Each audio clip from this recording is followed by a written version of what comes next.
Je vais vous parler des différentes étapes avant d'arriver à la marche, donc des étapes de motricité. En attendant, je t'invite à t'abonner. Tu cliques sur le petit plus au niveau de ma photo, comme ça tu seras informé de toutes mes prochaines vidéos, toujours sur le thème de la famille, des enfants et surtout des bébés. Donc, mon petit cobaye, c'est un poupon, parce qu'évidemment, je ne vais pas faire le pantin à ma fille qui ne maîtrise pas toutes les autres positions, à part pour l'instant sur le dos et le côté. Donc voilà, donc votre bébé au début, il est sur le dos. On le laisse, vous suivez mes dernières vidéos sur mes conseils pour la motricité libre. Voilà, vous lui mettez ses petits jeux autour, comme ma fille là, avec ses petits jeux autour, hein, elle est à côté de nous pendant ce temps-là. Et au début, l'enfant va simplement lever ses jambes. Voilà, c'est vraiment un jeu. Et par la suite, faire balancier. Donc, c'est pas que il pourra se mettre sur le côté, mais c'est pas parce qu'ils se mettent dans cette position qu'ils vont vite passer sur le ventre. Ça peut mettre du temps. Ma fille, ça fait un moment qu'elle fait balancer, qu'elle se met sur le côté, elle n'est pas encore décidée à se mettre sur le ventre. C'est pas grave, on leur fait confiance. Après, c'est là où ils vont apprendre à se retourner. Mais souvent, ce petit bras-là, il coince. N'hésitez pas, vous, à le dégager, à lui montrer comment on le dégage. Voilà. Après, dans tous les cas, bébé, quand il va refaire ses expériences de repartir sur le ventre, et ben, au fur et à mesure, ce petit bras, il va savoir comment le placer pour le décaler. Donc, une fois sur le ventre, généralement, il a ses mains devant lui, comme ça. Et en fait, ça va être ce qu'on appelle, alors elle n'est pas très bien coiffée, hein, ma poupée, la position du sphinx. C'est-à-dire qu'il va avoir les bras tendus. Voilà, donc se redresser, avoir les bras tendus. Il faut savoir que quand ils sont sur le ventre, c'est pas un appui au niveau des bras qu'ils ont, parce qu'ils peuvent jouer. Parce que quand ils sont sur le ventre, l'idéal c'est de leur prendre des jouets et de leur placer devant, pour qu'ils relèvent leur tête et qu'ils aillent jouer avec ce jouet, qu'ils soient intéressés par ce jouet. L'appui qu'ils ont, donc c'est pas sur les bras, parce que sinon ils pourraient pas les dégager pour aller attraper les jouets. C'est un appui, nombrilique qu'on appelle. Donc c'est vraiment un appui au niveau du nombril. Vous voyez, ma fille, elle se met sur le côté. Donc voilà. Ensuite, en allant justement, en mettant des jouets autour quand ils sont sur le ventre, c'est là où ils vont être intéressés. Par exemple, si celui-là, il est là, ils vont se tourner. Et quand ils se tournent leur tête à droite pour aller voir le jouet, naturellement, le genou, la jambe droite remonte. D'accord ? Donc ça, c'est voilà, c'est une première étape aussi de motricité pour arriver sur la position suivante. Et ainsi de suite, quand c'est de l'autre côté, il tourne la tête de l'autre côté et il lève la jambe de ce côté-là aussi. Voilà.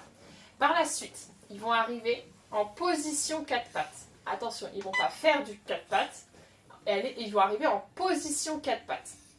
Voilà.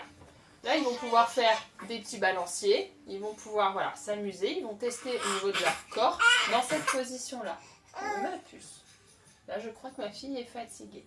Et après cette position-là, on peut croire qu'ils vont aller à 4 pattes, mais non, avant le 4 pattes, c'est la position assise. Là, ils vont apprendre à s'asseoir. Voilà, et là, ils ont acquis leur position assise seule. Donc, comme je vous ai dit dans plusieurs vidéos, je ne vous conseille pas de les mettre assis tout seuls parce que vous squeezez toutes les étapes d'avant. Et rendez-vous compte que pour passer du dos au ventre, il faut muscler au niveau de son ventre pour pouvoir tenir la position sur le ventre, justement, et avoir le buste relevé.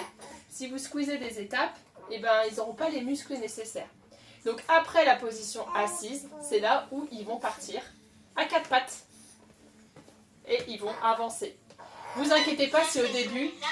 Voilà, cette poupée est sonore, donc sans faire exprès, j'appuie sur le bouton. Et ça lui fait... Voilà, elle parle aussi pendant la vidéo. N'hésitez pas, je sais plus ce que j'allais dire, c'est pas grave, on va continuer comme ça. Donc voilà, si ça arrive qu'ils fassent des marches arrière, c'est pas grave. Quand ils sont sur le ventre par exemple notamment, ils poussent sur leurs mains et du coup ils reculent. C'est pas grave, c'est normal. Après ils avanceront, vous inquiétez pas. Donc il y a la position 4 pattes. Moi mon fils, il a utilisé cette position 4 pattes, mais il préférait ramper. On disait que c'était un petit commando, vraiment, il faudrait que je vous retrouve des vidéos parce qu'il rampait et il allait très très vite dans cette manière-là de se déplacer, donc il l'utilisait énormément. Pour rappel, mon fils a marché à 17 mois et ce n'était pas du tout une inquiétude.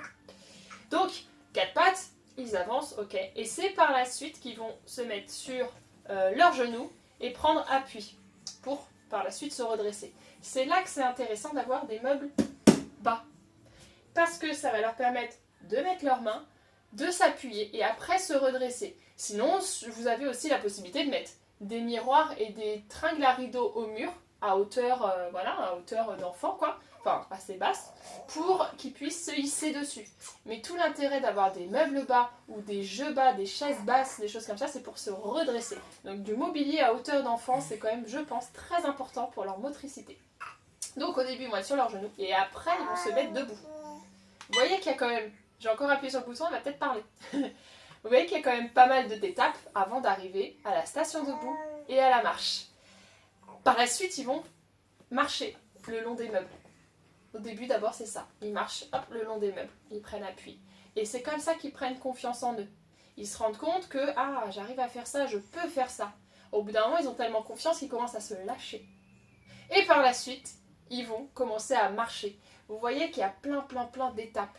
Et surtout, quand ils commencent, oui, ils ont envie qu'on les tienne par la main et qu'on les fasse marcher comme ça. C'est pareil, je vous le déconseille.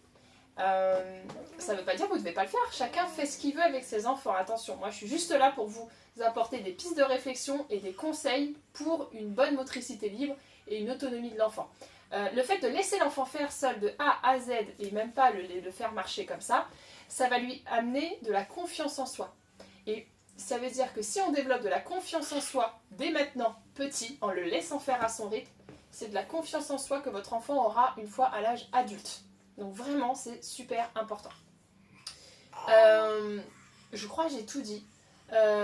N'hésitez pas à me poser vos questions en commentaire. J'ai encore appuyé sur le bouton, on va peut-être parler. N'hésitez pas à me poser vos questions en commentaire. Voilà, ses pieds la chatouille. N'hésitez pas à me poser vos petites questions en commentaire. Je me fais un plaisir de répondre. Et merci à vous de me suivre. Bonne journée!